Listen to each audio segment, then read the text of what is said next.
Motailatu o, Ondo Ekimogun o, Motailatu o, Ondo Ekimogun, ọmọ amúlà méjì ojúṣẹ̀yẹ, ọmọ amágogo idẹmumi, ọmọ aládé méjì l'Ondo, aládé udẹ, Ondo mẹ́ta, ula mẹ́ta, Ondo mẹ́fà, ula mẹ́fà.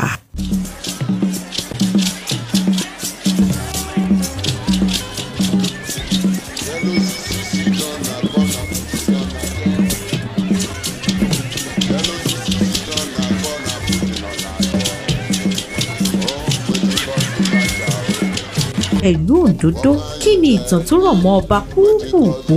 Ó yá, ẹ máa bá wa ká lọ.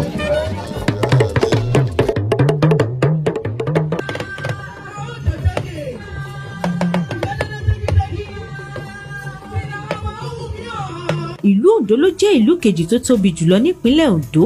Ìlú yìí ni wọ́n mọ̀ sí ìlú àwọn ọ̀mọ̀wé tí wọ́n gbajúmọ̀ nínú akọ ṣíṣe àti oge ṣíṣe. Àwọn ará Ondo ò gbẹ́yìn rárá. La wà nílùú Ondo ní ọjà yìí ojoojúmọ́ ni wọ́n máa ń nájà kì í ṣe ẹ̀ẹ̀kan lọ́sẹ̀ àbí ẹ̀ẹ̀mejì lọ́sẹ̀. Kò sígbà tó débí tí ẹ bá èrò nínú ọjà. Ọjà yẹn wọ́n gan owó ti pọ̀ jù. Ọlọ́run ṣàánú wa báyìí Nàìjíríà. Ọjà ẹja, ọjà iṣu, gbogbo ẹ̀ kò sọ́ńtẹ́ wá dénú ọjà tí ẹ ò ní rí ẹ̀fọ́ lóríṣiríṣi, bàtà, aṣọ ní ìlú Ondo.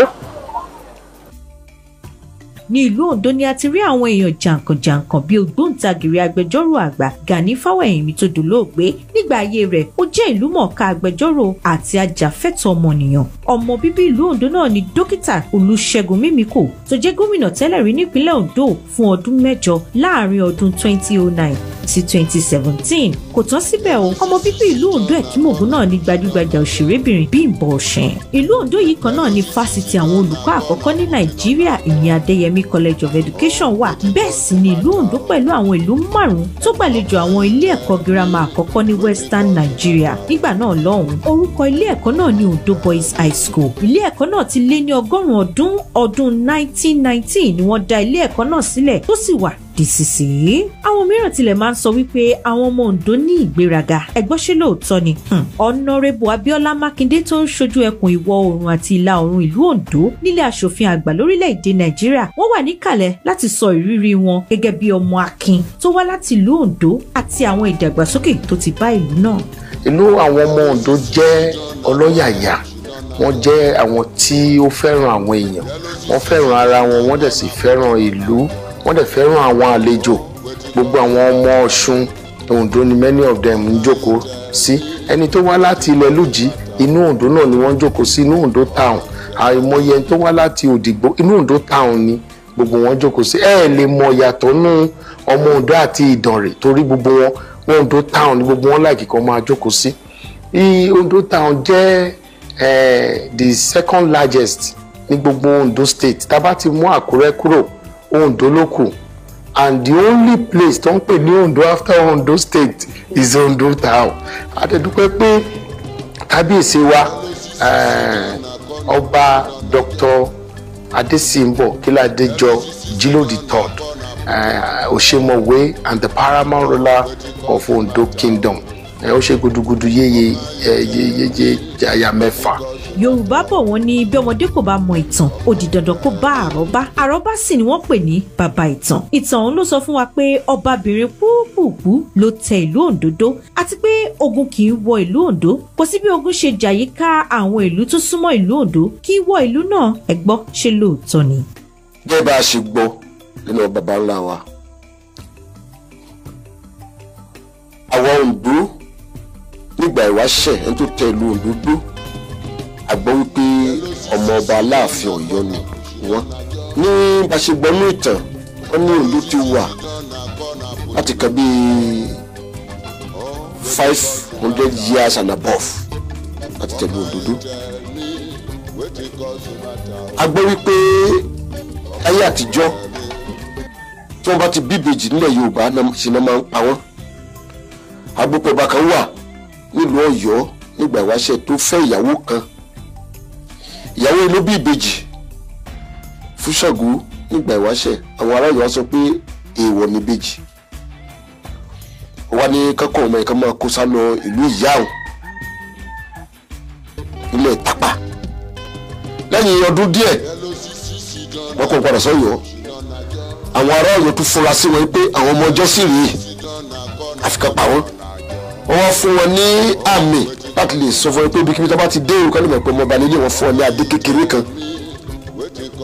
Wọ́n tún gbé ọ̀pá kan fún wọn pé ibikíbi tó bá dé tó bá ti sọ ọ̀pá ìmọ́lẹ̀ tó bá ti dúró ibẹ̀ ni kẹ́ tẹ̀dó sí, ibẹ̀ ni kẹ́ dó sí o. Ìgbà táwọn tó ń bọ̀ láti Ọ̀yọ́ ìbejì yìí tá ń bọ̀ ìkan ti kú sí Ọ̀yọ́ o, ẹ má gbàgbé o, wọ́n dẹ̀ lẹ́gbẹ̀ẹ́ o, ìyá wọn ti bí ṣáájú wọn o. Ṣùgbọ́n ṣe ń bọ̀ wọ́n dé ọ̀dọ̀ wọn dòkó yẹ wọ́n jọ ń tara kílára ara wọn, wọ́n fi wọ́n sílẹ̀ pé ọmọọba ni wọ́n ti ká máa lọ. Bàtà wọn kú bẹ́ẹ̀ wọ́n wá gba ojúbọ kan, wọ́n dé orí òkè kan, wọ́n tọ òkè yẹn lọ, wọ́n dé orí òkè yẹn. Bàtà wọn dé orí òkè tó bá bójú wo ìsàlẹ̀ báyìí wọ́n rí i pé èéfín iná wú níbì kan ní ìsàlẹ̀. So nígbà tó ti wá ṣe yẹn tó ti rí wọ́n sọ kíní ọ̀pátá fún wọn, wọ́n sọ mọ́lẹ̀ báyìí ṣá. Bàtà wọn síwájú díẹ̀ lọ́pàá dúró ibi tá a máa dó sí rèé. Ibi tá a dó sí náà ń pè ní òde èdó.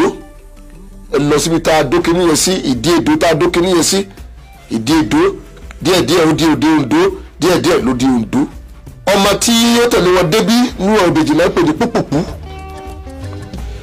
That púpùpù kì í ṣe orúkọ ẹ̀, ìbejì ni wọ́n kẹ́ tó débí.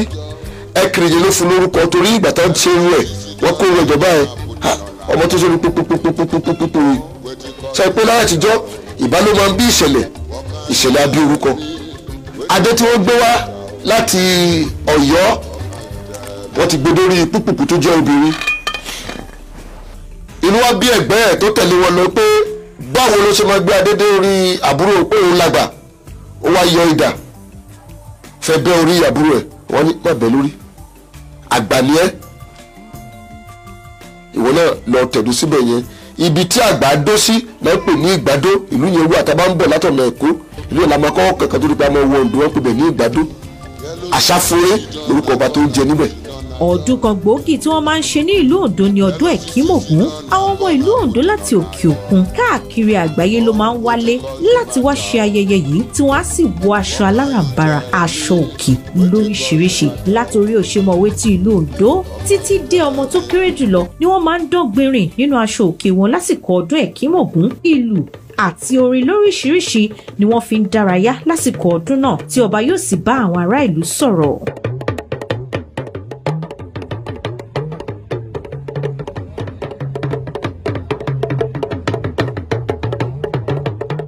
Iṣẹ́ àgbẹ̀ ni iṣẹ́ àwọn ará ìlú Oǹdó, tí wọ́n á sì dá oko lọ lóríṣiríṣi, pàápàá iṣẹ́ ọ̀gbìn kòkó tí ó wọ́pọ̀ jùlọ níbẹ̀. Èyí ló mú wa lọ sí oko kòkó nílẹ̀ Olújì, níbi tí a ti rí bí àwọn àgbẹ̀ ṣe máa ń gbin kòkó àti bí wọ́n ṣe ń ṣe é. Téèyàn bá fẹ́ gbin kòkó, ọ̀nà méjì pàtàkì ni a lè fi gbin kòkó. A lè gbin kòkó nípa pé lẹ́yìn ìgbà tá a bá ti pa oko tán, tá a ti ro oko, tá a ti kọ ebè, a lè gbin ọmọ inú kòkó sí ebè kọ̀ọ̀kan. Lẹ́yìn ọdún mẹ́ta tó wá ti jẹ́ ilẹ̀ tó dára, á bẹ̀rẹ̀ sí mú òdòdó jáde. Nígbà tó bá máa fi tó ọdún bíi mẹ́rin, kòkó á ti bẹ̀rẹ̀ sí di pé òun mú èso tó dára jáde. Tó bá ti kún, à á ta wọn. Ilé tó bá wà ní òkè, à ń lo àǹkọ́rọ́ tí olóyìnbó pè ní góòtù rẹ̀ àfi ta wọn. À á kó wọn jọ sínú pákì, à á dẹ̀ ràrèjì àwọn táwa wọ̀ ọ́. Tó bá dẹ̀ ti wọ̀ ọ́ tán, à á kó sínú àpò fún rẹ́rẹ́ kéjì. Àwọn ọ̀kadà bá kó débi tí mọ́tò wà, àwa kó lọ sí Òrìṣà. Táwa ti kó dé Òrìṣà, a máa fún ní àyè ọjọ́ mẹ́rin láti ferment, èyí túmọ̀ sí pé a bà á. So lẹ́yìn ọjọ́ mẹ́rin yẹn, à á dà sínú oòrùn, à á lè sa bí oòrùn 3 sí 4. Gẹ́gẹ́ bí wọ́n ṣe máa ń sọ fún wa pé wọ́n máa ń fi kòkó ṣe tíì, bọ́tà àti ọ̀pọ̀lọpọ̀ àwọn nǹkan tó dára bẹ́ẹ̀ bẹ́ẹ̀ lọ. Even pàápàá tá a bá wo àwọn pàdé ẹ̀yìn ẹ̀ tí ó wà níbí, àwọn kan tó wá máa ń rà lọ́wọ́ wa, tá a bá rà á tán, wọ́n á kó lọ, wọ́n á sun ná, wọ́n tó ń fi ṣe ọṣẹ. Wọ́n dẹ̀ ń rà lówó tó dára ni. A rí i pé ní gbogbo ara kòkó ní ìrí nǹkan tá a lè sọ wípé ó lọ lásán bẹ̀ láì mú owó dání. Pàápàá jùlọ tá a bá tilẹ̀ wo kòkó ní ìgbà púpọ̀, àwọn míì wọ́n tún wá ṣa àwọn ewé ẹ̀, wọ́n á tún kó lọ, àwọn yẹn tó ń fi ṣe bí ẹ̀kọ́, tó ń fi pọ́n ẹ̀kọ́ ṣe gbogbo ẹ̀. A rí i pé kòkó jẹ́ ohun tó ní iye lórí púpọ̀ tó mú owó jáde.